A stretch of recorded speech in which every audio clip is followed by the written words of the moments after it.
السلام علیکم دوستوں، میرا نام ہے اسامہ اور آپ دیکھ رہے ہیں اسامہ شکیل ٹی وی۔ قرآن پاک، تورات، بائبل اور ہندو مذہب کی کتابوں میں ایک ایسے عالمی حادثے کا ذکر ملتا ہے جس نے دنیا کی تمام مخلوقات کو تباہ کر کے ایک بار پھر سے انسانیت کو یہاں پر آباد کیا۔ یہ واقعہ ہے حضرت نوح علیہ السلام اور عظیم ترین سیلاب کا، جس نے ان کی قوم کو غرق کرنے کے ساتھ ساتھ پوری دنیا کو پانی سے کور کر دیا اور زمین پر موجود ہر جاندار چیز کو ختم کر دیا، سوائے ان لوگوں کے اور ان جانوروں کے جو اس کشتی کے اندر موجود تھے، جو کہ اللہ تعالیٰ کے حکم پر حضرت نوح علیہ السلام نے تیار کی تھی۔ اور دنیا کے تمام بڑے بڑے قدیم مذاہب کے اندر اس زمینی تباہی کا ذکر موجود ہے، اور طوفان نوح کوئی قصہ کہانی نہیں، بلکہ نہ صرف اس تباہی کے سائنٹیفک ثبوت موجود ہیں، بلکہ ترکی کے کوہ جودی پہاڑ پر اس کشتی کے نشانات آج بھی موجود ہیں، جو ہزاروں سال تک اس پہاڑ پر موجود برف کی وجہ سے محفوظ رہ گئی اور اللہ تعالیٰ کے اس عذاب کے وعدے کو سچا ثابت کر دکھایا۔ طوفان نوح کا واقعہ آپ نے کبھی نہ کبھی تو ضرور سنا ہوگا، لیکن اس کے اندر اس قدر گہرائی کے اندر کبھی آپ نے غور نہیں کیا ہوگا، اور نہ ہی اس پر غور و فکر کر کے سمجھنے کی کوشش کی ہوگی۔ یہ اللہ کا قانون ہے کہ جو بھی نافرمان قوم اس کے پیغمبروں کا انکار کرتی ہے یا پھر شرک کرتی ہے تو اس پر اسی طرح کی تباہی آتی ہے، جو کہ نوح علیہ السلام کی قوم کے بعد اور بھی قوموں پر آئی۔ لیکن کیا آپ یقین کریں گے کہ اگر میں آپ سے یہ کہوں کہ حضرت نوح علیہ السلام کے مخالف قوم کوئی عام لوگ نہیں تھے، بلکہ یہ آج کے دور کے الومناتی یعنی شیطان کی پوجا کرنے والے لوگ تھے، جو کہ لگاتار خدا کی تخلیق کو بدل رہے تھے۔ انہی لوگوں نے جانوروں، پودوں اور انسانوں سب کو اپنی مرضی سے بدلنا شروع کر دیا تھا، اور یہ اتنے ایڈوانس تھے کہ آج کے ٹائم کے اندر بھی انسان خلا کے بارے میں اتنا نہیں جانتا جتنا کہ یہ لوگ جانتے تھے۔ یہ لوگ اس وقت اپنی ٹیکنالوجی کی مدد سے خلا کے اندر سفر کیا کرتے۔ یہی وہ لوگ تھے جنہوں نے اہرام مصر جیسے بڑے بڑے اسٹرکچر تیار کیے، جو کہ طوفان نوح کے بعد بھی بچ گئے، مگر ان سب کا نام و نشان تک مٹ گیا۔ یہ ایلومناتی یہ کام اس دور کے اندر بھی کر رہے تھے، اور آج کے ٹائم کے اندر بھی بالکل ایسے ہی کر رہے ہیں۔ آج بھی یہ لوگ پودوں، جانوروں اور خود انسانوں کے ساتھ چھیڑ چھاڑ کر کے ان کی تخلیق کو بدلنے کی کوشش کے اندر لگے ہوئے ہیں، اور ہر طرح سے خدا کی تخلیق کو چیلنج کر رہے ہیں۔ نوح علیہ السلام کے دور کے ایلومناٹی اس قدر ایڈوانس تھے، اور انہیں اپنی ٹیکنالوجی پر اور خود پر اتنا بھروسہ تھا کہ یہ حد سے زیادہ بڑھنے لگے۔ تب جا کر اللہ نے ان پر عذاب لانے کا فیصلہ کیا۔ انسانی جسم کے اندر بدلاؤ کرنے کے بعد یہ لوگ اس وقت ایسے دکھتے تھے، جو کہ آج کے ٹائم کے اندر بھی ہمیں ہزاروں سال پہلے کی انشینٹ سیولائزیشن کے نشانات، مثلاً اہرام مصر کی دیواروں پر کندہ کیے ہوئے نشان ملتے ہیں، جس کے اندر ہم دیکھ سکتے ہیں کہ ایک شخص موجود ہے جس کا چہرہ تو کسی جانور کی طرح ہے، یعنی ان کا اوپر کا جو دھڑ ہے وہ کسی پرندے یا پھر لومڑی کی طرح ہے، جبکہ نیچے کا جسم انسانوں کی طرح۔ یہ سب بدلاؤ ان لوگوں نے خود سے اللہ کی تخلیق کو بدل کر اور اس کا مذاق بنا کر ایجاد کر لیے تھے، اور انہی لوگوں نے اہرام مصر کو بھی اپنے لیے بنایا تھا۔ نوح علیہ السلام نے ان کو بہت سمجھانے کی کوشش کی، ان کی تبلیغ کے لیے کئی سو سال گزار دیے، پر یہ لوگ باز نہیں آئے، اور ان کی عمریں کافی لمبی تھیں۔ جب یہ قوم اپنی حرکتوں سے باز نہ آئی تو اللہ نے حضرت نوح علیہ السلام کو ایک بڑی کشتی بنانے کا حکم دیا، اور ان کے لیے عذاب کا وقت طے ہو گیا تاکہ یہ سب کے سب لوگ ڈوب کے ہلاک ہو جائیں۔ اللہ نے حضرت نوح علیہ السلام سے فرمایا تھا کہ 3 حصوں کے اندر ایک بڑی کشتی کو تیار کرو، جو کہ 300 گز لمبی، 50 گز چوڑی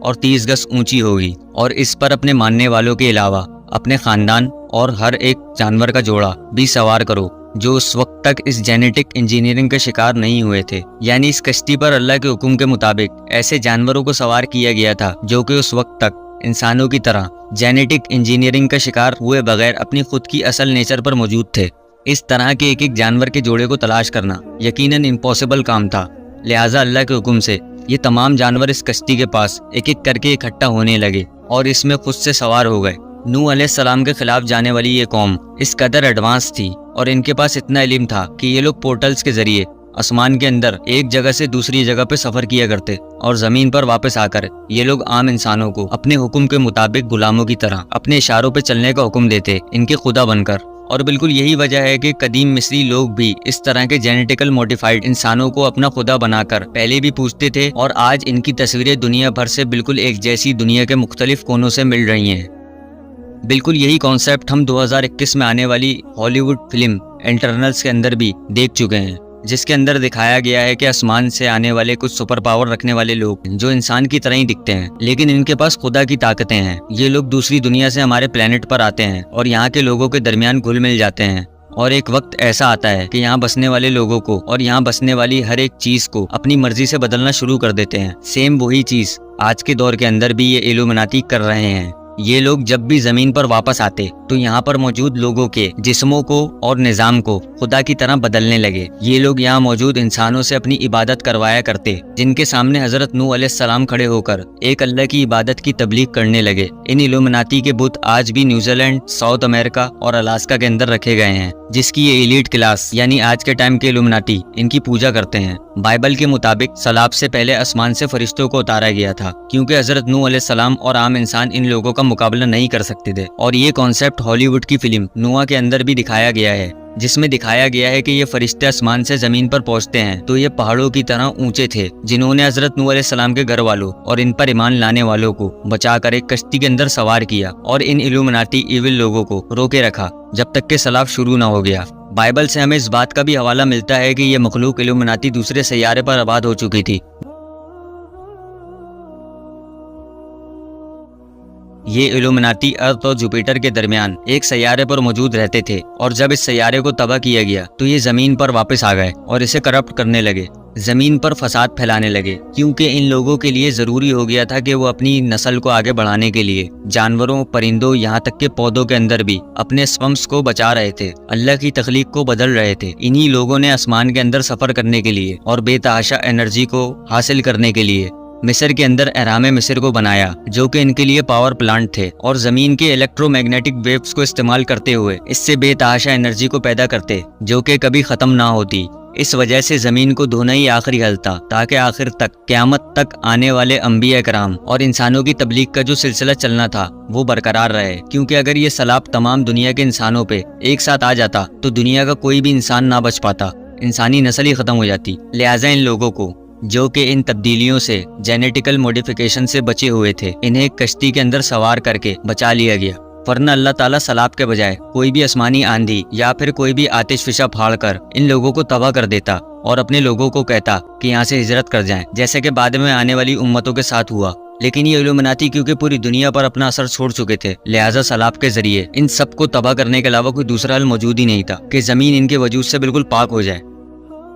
نسل انسانی کو قائم رکھنے کے لیے حضرت نوح علیہ السلام اور ان کی بیوی اور ان کے 3 بیٹوں کو بچا لیا گیا تھا۔ حالانکہ حضرت نوح علیہ السلام کے 4 بیٹے تھے، لیکن ایک بیٹا گمراہ ہو کر اس سیلاب کے اندر ایک پہاڑ پر چڑھ گیا اور اس سیلاب کے وقت بھی پہاڑ پر کھڑا ہو کر ڈوب گیا۔ ایلومناتی نے حضرت نوح علیہ السلام کو آفر کی تھی کہ ہم تمہیں آسمانوں کے اندر گھومنے کا اور پورٹلز کا علم عطا کرتے ہیں، مگر نوح علیہ السلام نے اللہ کے حکم پر کشتی کی تیاری شروع کی تو یہ لوگ حضرت نوح علیہ السلام کا مذاق اڑایا کرتے تھے کہ یہاں پر آس پاس تو کوئی سمندر ہی موجود نہیں ہے، کیا یہ اس کشتی کو خشکی پر چلانا چاہتے ہیں؟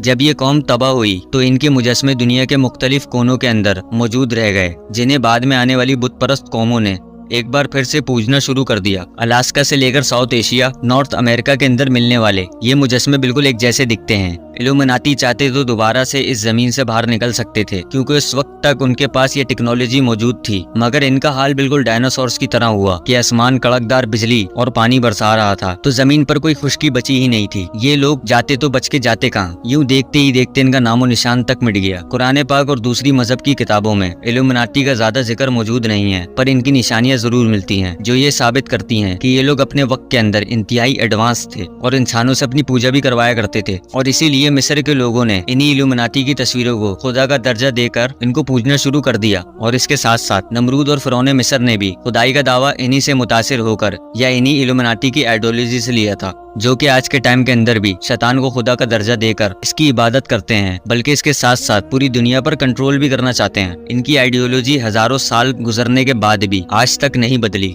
آج بھی یہ لوگ بالکل اسی طرح سے ہمارے درمیان رہ کر اللہ کی تخلیق اور انسان کے اندر چھیڑ چھاڑ کر رہے ہیں اور جانوروں پودوں کو مسلسل بدل رہے ہیں، پوری دنیا پر اپنا کنٹرول کرنا چاہتے ہیں، اور زمین کی تباہی سے پہلے اس سے باہر نکل کر آباد بھی ہونا چاہتے ہیں، اور ہر چیز کو بدلنا چاہتے ہیں جو شیطان کو خوش کر کے ایک بار پھر سے اللہ کے غیظ و غضب کو دعوت دے۔ اور بالکل اسی طرح سے جب یہ لوگ اللہ تعالیٰ کی ہر ایک تخلیق کے اندر چھیڑ چھاڑ کرنے کے بعد اپنے آپ کو ہر چیز کا مالک اور مختار بنا کر خدائی کا دعویٰ کریں گے، تو نوح علیہ السلام کے مخالف رہنے والے ان کے ابا و اجداد کی طرح انہیں ایک بار پھر سے اللہ کے عذاب سے کوئی نہیں بچا پائے گا، لیکن اس بار یہ ٹائم ہوگا قیامت آنے سے پہلے کا۔